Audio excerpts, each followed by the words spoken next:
Hello student, आज हम 10th class में चैप्टर 14 मोहन राकेश जो इस पाठ के लेखक हैं और पाठ का नाम है आखिरी चट्टान।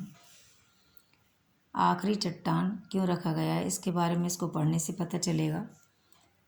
तो इसमें जो लेखक है वो कन्याकुमारी की यात्रा करने के लिए गया है और उसमें उसको कौन कौन सी दिक्कतें आई या कौन कौन सी उसको चीज़ों को देखने का मौका मिला इसके बारे में बताया गया है।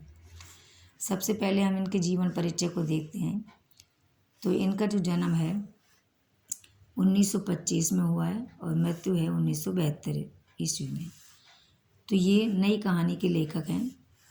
इनका जन्म है 8 जनवरी 1925 को अमृतसर में हुआ था।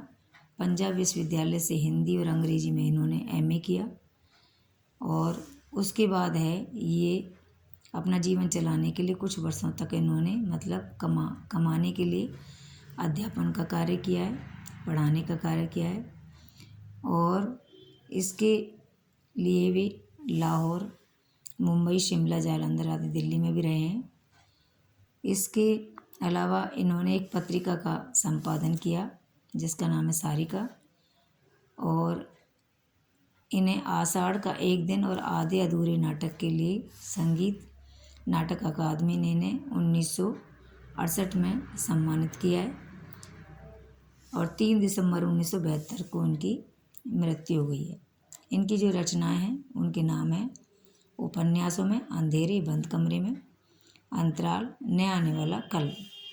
नाटक है उसमें है आषाढ़ का एक दिन, लहरों के राजहंस, आधे अधूरे। कहानी संग्रह में है क्वार्टर तथा अन्य कहानियाँ, वारिस और अन्य कहानियाँ। निबंध संग्रह में है परिवेश और भ्रमण जो वृत्तांत है आखिरी चट्टान तक, कहने का मतलब है यात्रा वृत्तांत है ये। अब पाठ का जो परिचय है उसको पाठ को पूरा डिटेल में पढ़ने से पहले उसका जो सारांश है उसको देखते हैं कि इसमें क्या बताया है। प्रस्तुत जो पाठ है आखिरी चट्टान है और एक यात्रा संस्मरण है, याद करने लायक है। 1952 से फरवरी 1953 के बीच में मोहन राकेश ने गोवा से कन्याकुमारी की यात्रा की और इसमें ये बताया है कि कन्याकुमारी के सूर्यास्त और सूर्योदय का जो इसमें बहुत ही अनुपम सूक्ष्म तरीके से इसमें बताया गया है, अंकन किया गया है जो देखा है लेखक ने। और इस पाठ की इसमें अनुपम विशेषता बताई गई है कि ये किस तरह से अनोखा है। मानो लेखक ने अपनी कलम से प्रकृति का चित्र अंकित कर दिया हो, कलम से ही। अब देखते हैं आखिरी चट्टान। ये पाठ जो शुरू होता है, कन्याकुमारी सुनहली सूर्य उदय और सूर्यास्त की भूमि कहा जाता है कन्याकुमारी को। अब जो लेखक है वो कैप होटल के आगे बने बाथ टैंक के बाईं तरफ समुद्र के अंदर उभरी शाह का मतलब काली चट्टानों में से एक पर खड़ा होकर देर तक भारत के स्थल भाग की आखिरी चट्टान को देखता रहा, इसलिए इस पाठ का नाम आखिरी चट्टान पड़ा है। तो कैप होटल के आगे वह कन्याकुमारी गया है।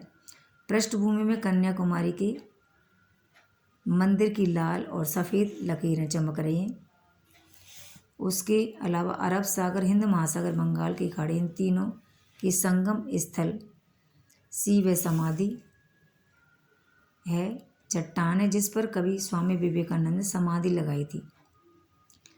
तीनों के संगम स्थल पर विवेकानंद समाधि लगाई थी और हर तरफ से पानी की मार को सहती हुई ये जो समाधि है एक स्थित खड़ी है, समाधि है जो लगातार वहीं खड़ी है और हिंद महासागर की ऊंची ऊंची लहरें लेखक के आसपास की 6 चट्टानों से टकरा रही थी।